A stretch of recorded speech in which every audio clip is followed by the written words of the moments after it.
This is an Evergreen Media Network studio production.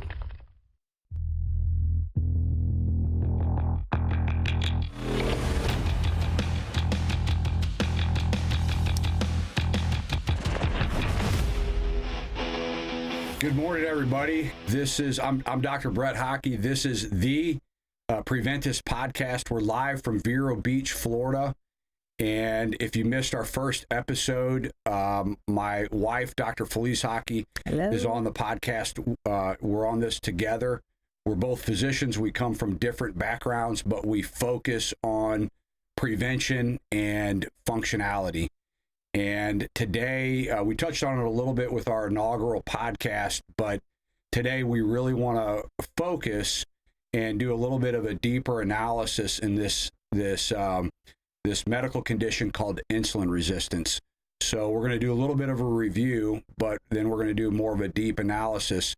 So Felice, what is insulin resistance? I know we talked about this before, but what is insulin resistance? Just in terms of a translatable understanding for the layperson. Sure. I think 5 years ago, you never heard that term at all.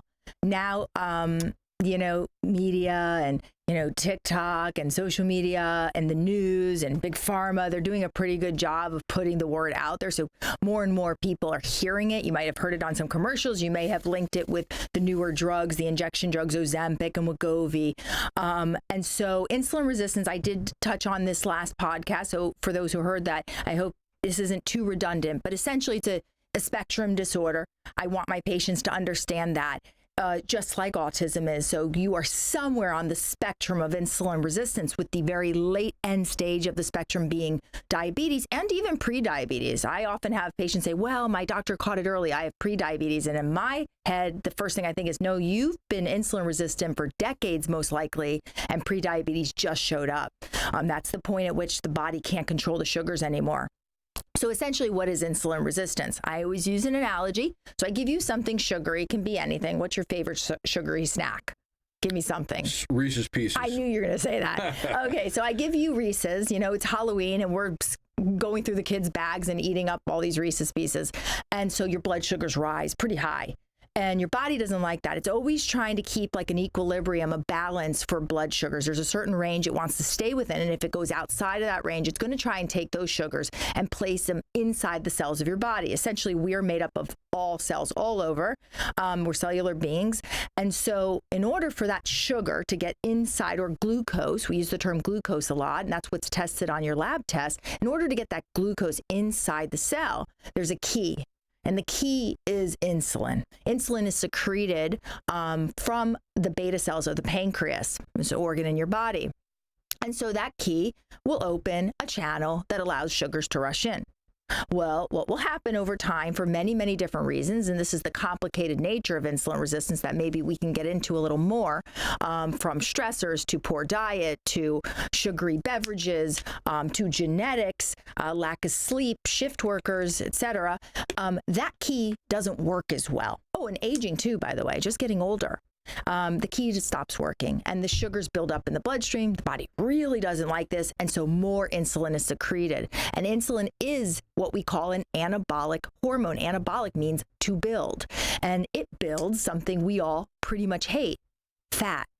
And we may hate it aesthetically. We don't like the way it looks, but people who have more fat on their body tend to be more sluggish and tired. It's inflammatory tissue. It actually secretes inflammatory chemicals. So we don't want a lot of body fat. So essentially, that's what insulin resistance is. Now the question becomes, how do we reverse it? Okay, so that's a great prelude. Before we kind of get more into a deeper analysis, is there a way, we talk about ICD-10 coding, so that's the way that when you go to a doctor's office, there's an ICD-10 code, they submit that diagnosis to the insurance company and they get reimbursed. So is there an ICD-10 code for insulin resistance? None. Okay. Zilch. So it's kind of a problem. And then the other question is that you hear about something called metabolic syndrome. That's the closest code we have. Metabolic syndrome, and the core of metabolic syndrome is insulin resistance. The problem is, and then you can back me up if you agree with this, the problem is that you can have fairly significant insulin resistance without meeting clinical criteria for metabolic syndrome. Very true. Right. And so the goal here, when you see a patient and you sit down with a patient, is to take them from an insulin resistant state and to make them as insulin sensitive as possible. Correct? Correct. So and can we just touch on percentages of the population? Absolutely. Which, by the way, Yes. there's a lot of speculation on this, but I can tell you in my own office, we do a test called an insulin resistance score. Love this test. Quest does it. They pretty much own this test. It's called a cardio IQ insulin score. And I would say out of 100 patients who struggle with weight, who come to me, 80 to 90% of them are somewhere on the spectrum of that insulin score. Like I said, it's a spectrum disorder.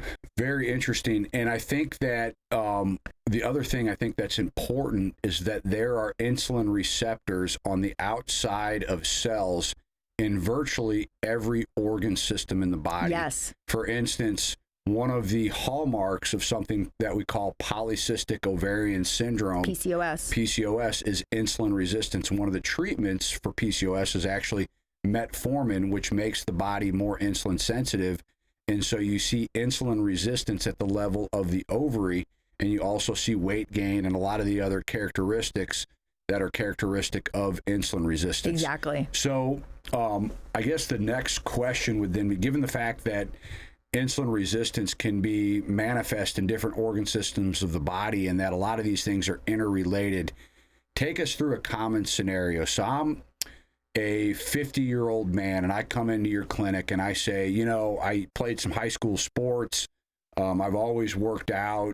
I've always been in pretty decent shape, but for the last 5 years, I've felt sluggish.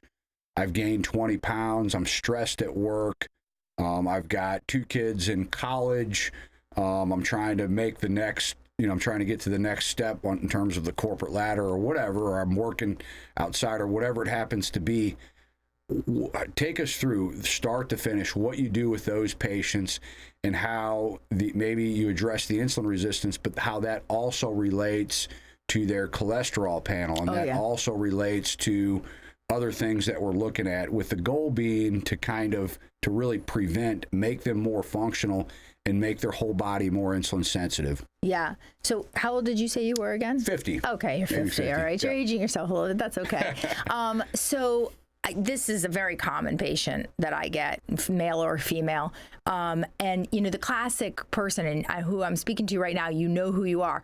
They'll often say, I used to be able to eat this and now I can't. Now I gain weight. And I used to be able to skip a meal and I'd lose 5 pounds and now I can't. And those are kind of the hallmarks that you'll hear, as a doctor and a clinician. You start to listen and you say, oh, this is a low thyroid patient. This is an insulin resistant patient, or maybe it's both.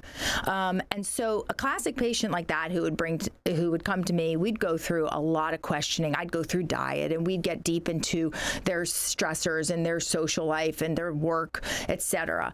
And then I'd probably do a pretty comprehensive lab evaluation, which includes a cholesterol panel, but we do something called an expanded lipid panel or expanded cholesterol panel, which kind of looks a little deeper, looks at inflammation, looks at insulin resistance on that insulin resistance spectrum that I told you about. So I would do that. I look at hormones as well. They play a big part. As we get older, we tend to lose muscle. Muscle is quite the sink for sugars or for glucose. And so the more muscle someone has, the more they can kind of absorb those sugars and the more insulin sensitive they are. If you haven't picked up on this already, insulin sensitive equals good, insulin resistance equals bad. So I would look at that patient's panel thoroughly. I would look at some vitamin levels. I would look at omegas, kind of see, what's going on at that level. And then I'd piece the whole puzzle together. Thyroid plays an important role. Some markers I might see. Certainly the insulin resistance score is kind of the drum roll of the entire test. I'm like, oh, there it is. You can see it. Hemoglobin A1C, a lot of my patients will say to me, hey, I need that hemoglobin A1C, or my hemoglobin A1C has always been good. That's a marker for diabetes. I often tell my patients that's a very late stage marker. So once that marker starts going up, or at least in the abnormal zone, That's a little bit of a late finding. And that's what our current conventional system uses to diagnose these people. So to summarize, you can have significant and profound insulin resistance without in a normal A1C. 100%. And that's problematic. And let me kind of add to what you had said before. One of the things that we do at our clinic is, when you go to the doctor, typically you get a conventional cholesterol panel, and that includes a total cholesterol, an LDL cholesterol, an HDL cholesterol, a non-HDL cholesterol, and a triglyceride, okay? And one of the main things that we're looking at in that setting is what we call the LDL cholesterol. A lot of times your doctor will call that the bad cholesterol. We don't love that term. Well, it may not be the most accurate term. LDL cholesterol exists in the body for very specific reasons. It has a very specific physiologic function, but yes, in an inflammatory condition, in an oxidative condition, the LDL cholesterol can form vascular disease. And what we mean by that is something called atherosclerosis, or the buildup of plaque in your arteries, okay? So we do a little bit of a deeper dive, and I think one of the things that we want the audience to understand is that in the setting of insulin resistance, there are actually 4 different types of what we call ApoB containing particles. One of those particles is LDL cholesterol, but there are actually 4 different types that all can give you that plaque in the right conditions. We look at those, and the other problem with just a conventional cholesterol panel is that you can have a normal LDL cholesterol, but your other atherogenic or your other particles that can give you plaque are high, and you don't know about it. And that's in a milieu that is both inflammatory and oxidative, which is how vascular plaque generates. And we'll do a whole podcast on that. So but let me just say, oxidation, I kind of explain to my patients, they're like, what are you talking about, oxidation? I tell my patients, sort of think of it like a rusting process. Absolutely. As you would watch metal in rain. Right. Rust, it's sort of what's going on internally in your body. That's what oxidation essentially is. Right. And we're going to do a whole podcast on cardiovascular risk mitigation and try to translate the nuance of what we do into layman's terms. That's probably for a different podcast. But I want to touch on something that you mentioned before. One of the things that you talked about was low thyroid. And explain just a little bit about how we measure thyroid.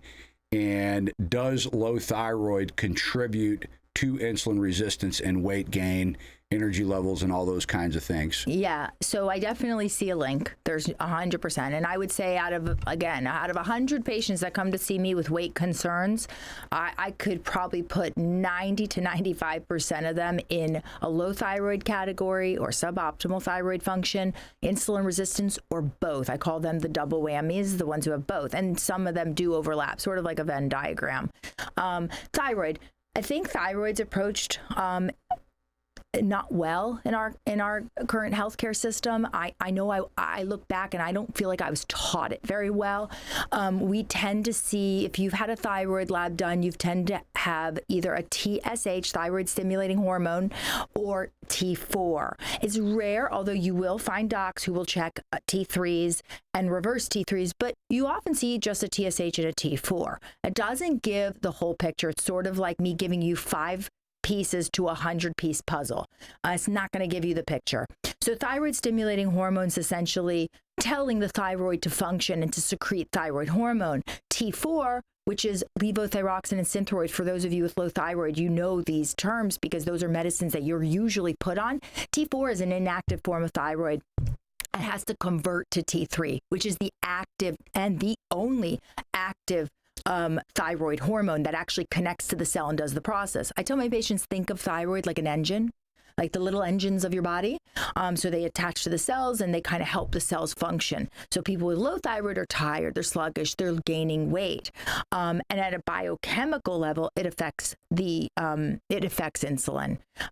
which you would probably allude to even better than me. Well, I want to back up for a second. The take-home point here is that conventionally, when someone is what we call hypothyroid, they're typically placed on levothyroxine. Levothyroxine is T4. Mm-hmm. All that means is it's thyroid hormone with 4 iodines. what people need to convert, and it's also biologically inactive. What people need to do to convert T4 into T3 is they need an enzyme called deiodinase. Deiodinase takes an iodine off of the T4 molecule and creates T3. So now you have 3 iodines on the thyroid, and now it's biologically active. The problem is that when you give somebody levothyroxine, sometimes they don't as effectively convert the T4 into the T3, so they don't get the biologically active hormone. And then what we typically do to measure the effectiveness of the treatment is we just look at a suppression of TSH, and we see that the TSH is suppressed, and then we say, okay, well, now you're therapeutic. And in fact, their symptoms haven't improved. Right. So in order to optimize that thyroid function, what we do is we look at a reverse T3. And the reason we look at that is reverse T3 can occupy T3 receptors, but it shuts down that receptor site. It acts like a blocker. It's an inhibitor, right? So that can shut down the biologically active interaction between T3 and its receptor site. So we look at that, and we also look at T3. And if after placing them on levothyroxine, they're still low with T3, we'll give them a little bit of T3 to mimic their natural, normal physiology. And then we're also saying to the patient, hey, is your energy level better? Are you no longer cold? Are you not losing hair? Is your skin, the dryness in your skin getting better? We're actually talking to the patient, knowing also that low thyroid and insulin resistance a lot of times are intimately related. Not always, but a lot of times are intimately related. And so that's kind of what we do with regard to thyroid. But the purpose of this episode is to really demonstrate how insulin resistance is really related to almost every organ system. The other thing that we want to kind of talk about is something called fatty liver. We hear a lot about fatty liver in this country. And when we first started medical school, the number one cause of end-stage liver disease, which is what we call cirrhosis, was alcoholism. Mm-hmm. Just a few years ago, fatty liver overtook alcoholism as the number one cause of cirrhosis.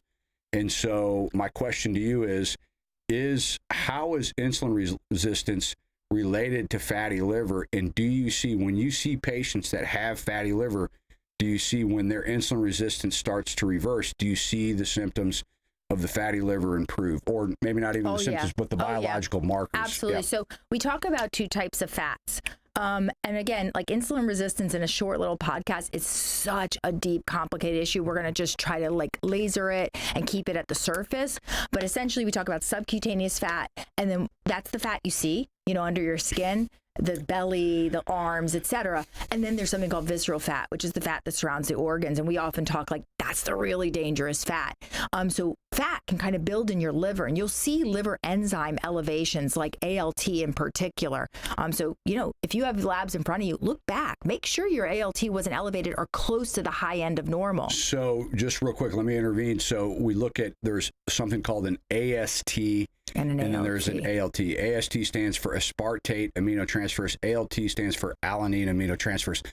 Just as an aside, when you have alcoholic hepatitis or inflammation from alcohol, the AST to ALT ratio tends to be high. When you have inflammation or fatty infiltration in the liver from fatty liver, the ALT tends to be higher than the AST. Right. So we look at that and measure that. But getting back to it, how is it? So essentially, and again, this is going to be a very rudimentary explanation. You can get down into the biochemistry of this. But the way I describe it to my patients is when the blood sugars have too many sugars, okay? So when the blood has too much sugar in it, it's too much energy. Think of sugar as energy or glucose as energy, and it gets stored, and it gets essentially converted or turned into triglycerides. So a marker that if you just have basic labs you can look at right now, a marker for insulin resistance are elevated triglycerides. And by the way, even over 100 is not acceptable, even though your lab reference level will say 150,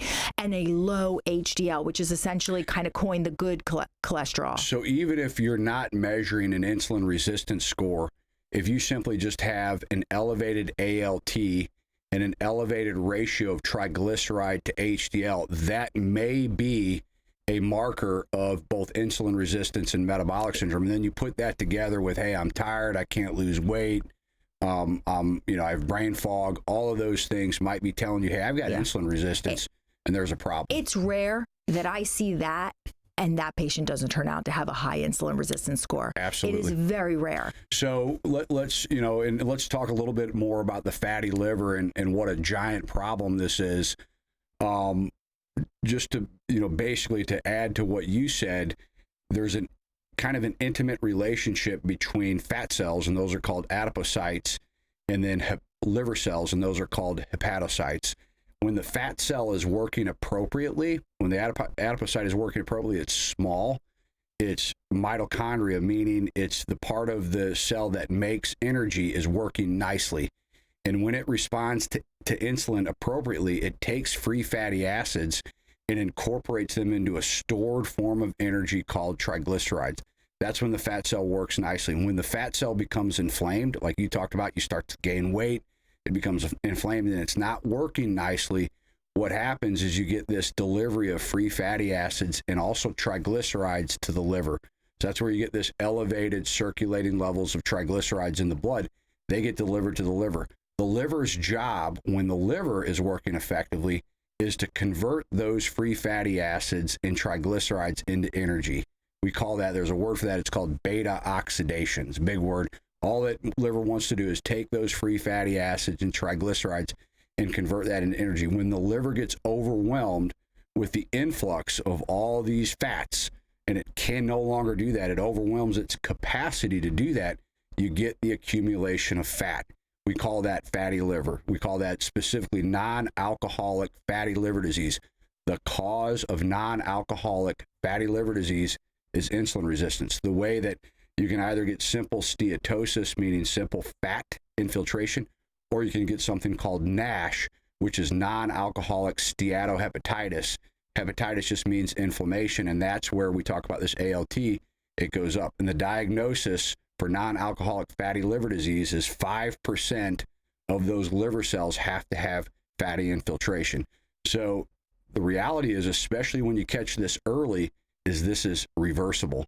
And it's better, even better than reversing it, is to just prevent it. And you prevent it by making your body more insulin sensitive and reversing the insulin resistance. Now, one of the things I think that is interesting that we found in our practice is that different people manifest insulin resistance in different ways. Some people, their pancreas works phenomenally well, and they're putting out all kinds of insulin, and their A1C is low, and they don't have diabetes, but they've already got inflammation in the liver, and they're already manifesting aspects of fatty liver. And so some people may not have, but they have problems at the level of the vasculature, at the level of what we call the endothelial cell. Are you talking about TOFIs? Right. So talk a little bit about that. Right. We'll probably have to do an entire other episode on how to reverse insulin resistance. Well, I think we're going to have, because we just did the introduction. Yeah. We're going to have another episode about insulin resistance. There are people, and you've all known him. You know this guy. He's fit. He on the outside, you're like, this guy looks great. And it's an actual medical term. Patients laugh and think I'm making a joke, and I'm not. It's called TOFI, and it stands for thin on the outside, fat on the inside. These are people who don't build a lot of subcutaneous fat, but they build a lot of visceral fat, probably just genetically. And visceral fat, like I said, the heart, everywhere, the liver. And it's very dangerous. And so this is the guy everybody knows who unfortunately dropped dead of a heart attack, and they're like, this guy dropped dead from a heart attack? Classic TOFI. And so the nice thing is when you're doing deep evaluation of labs, you catch these people. You can find them. There's a lot of imaging. We could do a whole podcast on imaging, cardiac imaging, et cetera. So ultimately, I think we're going to have to do a part 2 of this one, don't you think? Well, we've got, so to end, and this is a great discussion. We talk about this all the time. We mentioned before, our 7-year-old knows the term insulin resistance. So what are 5 things that patients can do that the listener can just take home right now and say, hey, what can I do to make myself more insulin sensitive? Yeah. So start with some time restricted feeding. Leaving at least 12 to 14 hours of fasting is a good starting point. Fasting is water, unsweet tea, black coffee, but nothing that would spike insulin. 2 is what you eat. I'd be eating foods that don't recruit a lot of insulin, proteins, vegetables, healthy fats. Stay as far away from kind of your store-bought breads and pastas and things like that. I'm not saying no, never, but the insulin-resistant patient, that's fuel to the fire. 3 is getting good sleep. 4 is mitigating stress. What am I missing? maybe Exercise, vitamin strength D training. supplementation and omega-3, which we that's could a whole do. separate podcast. Yeah, exactly. So guys, we're out of time. Thank you for tuning in. This is the Preventus podcast. And next time we're gonna do episode 2, and talk a little bit more about insulin resistance And how to reverse it. But thank you for listening. Thank you. Tune in next time, and we'll see you soon.